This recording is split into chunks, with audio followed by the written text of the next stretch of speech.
Hello, Prinny here, back with another video. This is the final character to gain a unique rank 13 ascension skill recently in CN. Another character that I don't have. I never really had much opportunity to pull for him. I was hoping as a day one character, which I get him just off banner, but at the same time, like, he's a solid character, but he doesn't have too much unique. Like, I'm going to bring him for this reason. If there is one thing that might be something to bring him for, would be his leadership skill. It says mobility, but it's actually toughness. Fortitude, I should say. When they're in a healthy state, damage reduced by 10%, and then they are immune to the injured status effect. It's not quite toughness, because I think maybe they'll still be affected by the dying state, but since injured and dying stacks together, that dying state won't be as bad as it would be for other characters. If you don't know, injured and dying units, they do less damage and they take more damage, so it's not so it can often catch you off guard. Where it's like, oh, this character is fine, and then an attack will kill them that you think shouldn't. It's like, oh, it's because they were in the injured state. This is like especially true when it comes to tanks. Like when I got Coco, I remember seeing this one video where Ballista managed to one-shot Coco. I don't think it was a normal Ballista. It might have been a boss Ballista. And I thought to take the range block reaction over when she receives a hit, she'll heal her and another ally.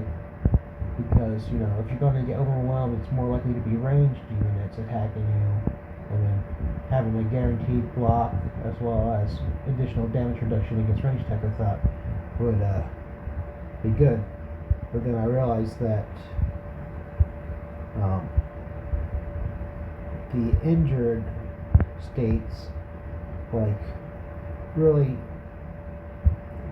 dissipate any advantage that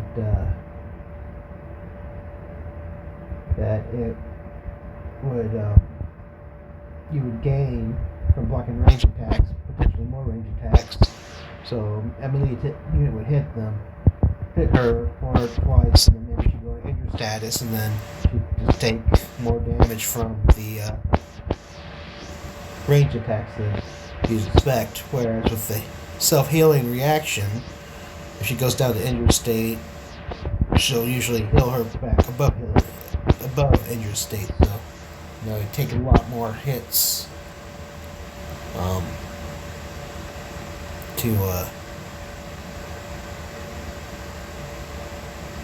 to kill her, because she could avoid the injured state for at least 2 attacks usually.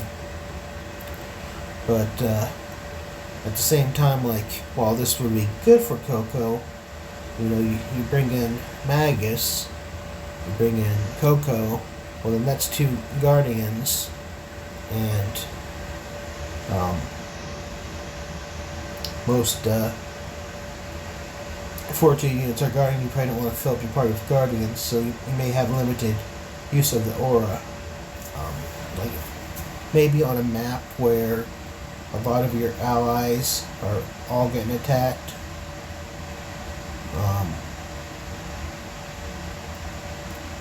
And you're more concerned with surviving.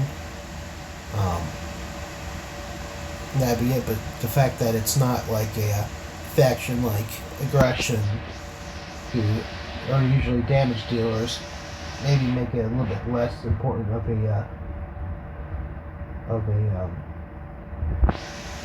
leader aura. I believe Rico also got a Fortitude leader aura. Could be wrong, don't remember exactly what it does. So it's no longer unique to him. One issue, not necessarily an issue, I should say, but like he has less build flexibility. Like if you're bringing him, you're gonna want to bring Mountain Breaker, Victory Cry, and then that would basically lock up 2 of your skills, and then maybe the leader aura, because he doesn't have anything else that's really unique. But one thing that I was kind of interested in previously was this massive throw. Since I didn't have Magus, I didn't know exactly how it worked, but there's one Fool's Journey map where you play with Magus and Eden, and Magnus in that map is able to throw Eden at the enemies. So I thought this was like a really cool skill, being able to like use him as a teleport your allies, and then do damage to them. But it only works on enemies and possibly barrels. I'm not sure. It did work for barrels in that map, but like I haven't used it. I would think it would work for barrels. So you throw the barrel, there's some damage, and then it explodes and do more damage. So, but it has a high cooldown, and like I said, it doesn't work on allies usually. And then his basic skill, Mountain Collapse. It's a solid 150 damage, especially early on, being able to do damage and gain energy back if it kills them is a pretty solid skill. But wait, is this the right skill? I thought it should have an extra effect. Maybe that's part of Victory Cry. Yeah, so part of Victory Cry is that when you use Mountain Collapse, it will trigger this, whereas normally Magus would have to be in range of an enemy who dies to trigger it, and this is important for his rank 13 skill. So if you felt compelled to bring Mountain Collapse and Victory Cry together before, you really feel that way after, I guess I might as well go into his rank 13. So first off, he improves his physical defense, which is doubly effective, since part of his trait is converting physical defense to physical attack. And the Victory Cry, like I was saying, has additional effects, giving the team physical defense 3 at rank 3 and isolate. He also does additional damage to isolated enemies and generates 40% life drain, and Mountain Collapse increases its damage multiplier to 60 when attacking. I think that's just a flat, and then an additional effect when attacked by a target of isolate, damage received reduced by 30. So this, clearly would make him a really tough character to take down. Like, he hits an enemy's in range, gets isolate, they do 30% less damage to him.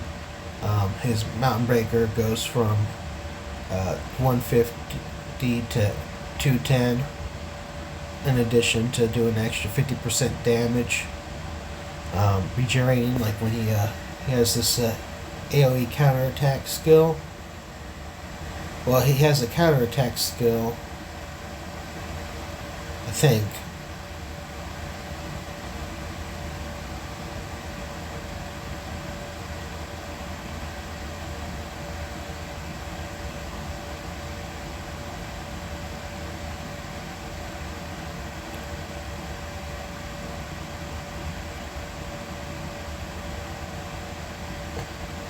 I know I've seen the boss version of him,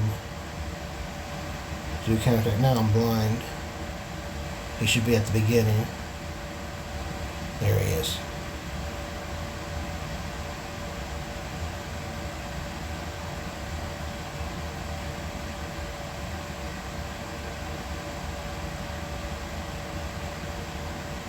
Okay, it has to be this one. Yeah, it just looks different because normal counterattack skills, when they counterattack, it does the normal attack, but only 70% effective. His counterattack is 100% effective, and then he has one of his unique normal attacks to do 70% of damage in AoE. But of course, he can only do it once,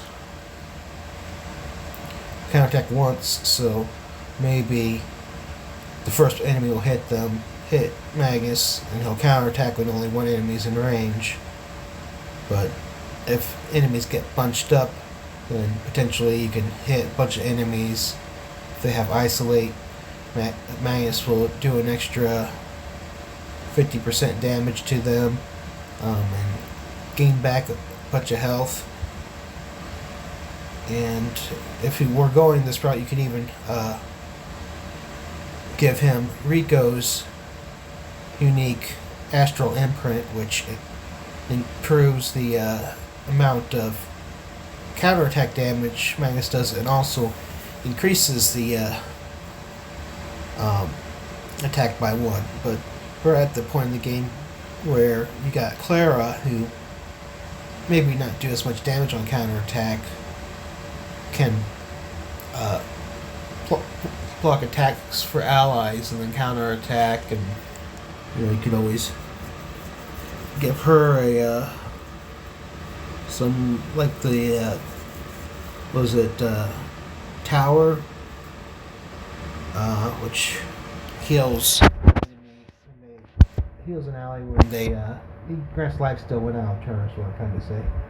Which, talking about how you can build Magus as a counterattack build, he doesn't have anything that would he doesn't have any blocking for allies, assist cover, doesn't have any taunt, even with his improved thing, improved unique skill. So you can use him to block it just by being the only target in range. But then, like, at this point you want to invest in him when you have Clara and Pamina, and even just a character with assist cover might be more useful. But he still, I didn't talk about his trait. I mentioned it in Hasna, but I should go over that. Hasna's video, but I should go over that again. He just, I mentioned him converting defense value to his attack value, but he also reduces enemies' attack and defense within 4 squares. This doesn't stack with other auras of similar effect, like Inanna has a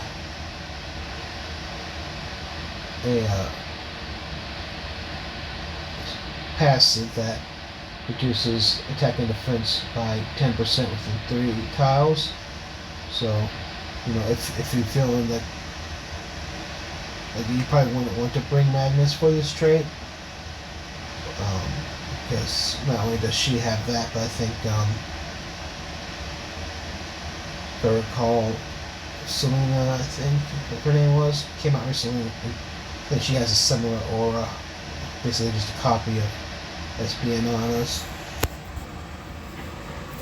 But what's definitely unique is that his rank 13 that gives a bunch of allies physical defense 3. I'm off the top of my head, I'm not sure if there's any other unit that does that, but Magus being able to do it to, like, allies within range rather than just a single unit, I feel like I would remember if there was another unit that had physical defense 3 in the AoE, but don't quote me on that. Which of course also you boost his physical defense, boost his attack, which he's already boosted. So like he could be like a really strong damage dealing guardian, which that was always his niche. Like his whole deal was that he's the first of the damage dealing guardians. Like he came out with units later, like Alexei and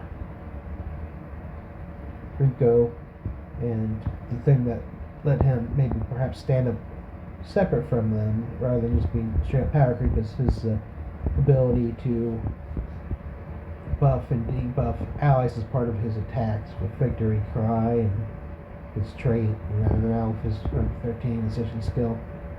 So even if I got Magus now, it'd be hard for me to even think about starring him up and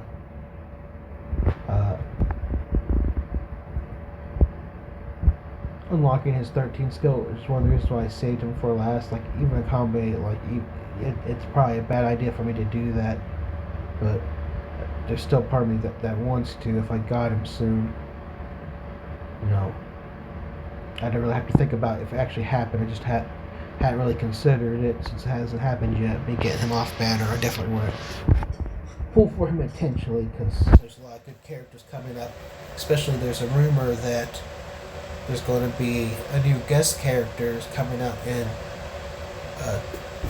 December, and that's going to be Pokemon in CN and the global release. So if they design these characters to be viable in the current CN version, they could be very effective where we're at in global. So to be fair, global you can't really compare its position now to where CN was 6 months ago, because we usually get Tower Universities that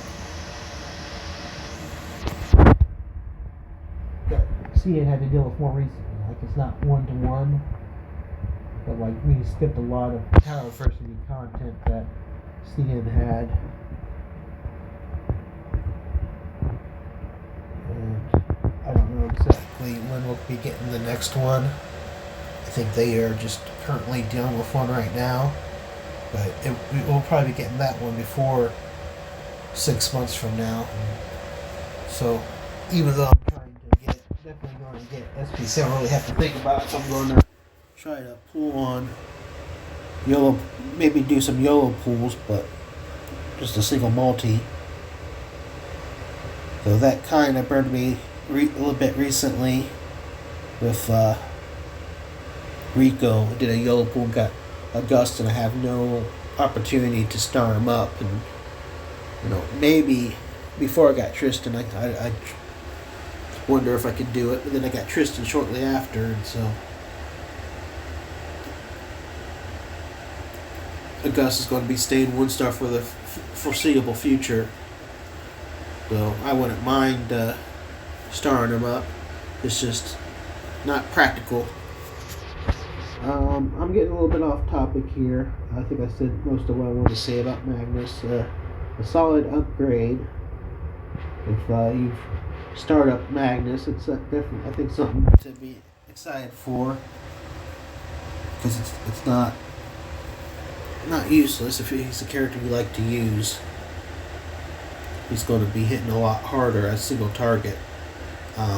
Even for his giant swing normal attack, you gain a 50% damage boost, plus his bonus to attack for his boost to his defense. He could still do some AoE, not as much as someone like Rico, I believe, but it's still possible. But that's all I have for right now. Thank you for watching. Have a great day.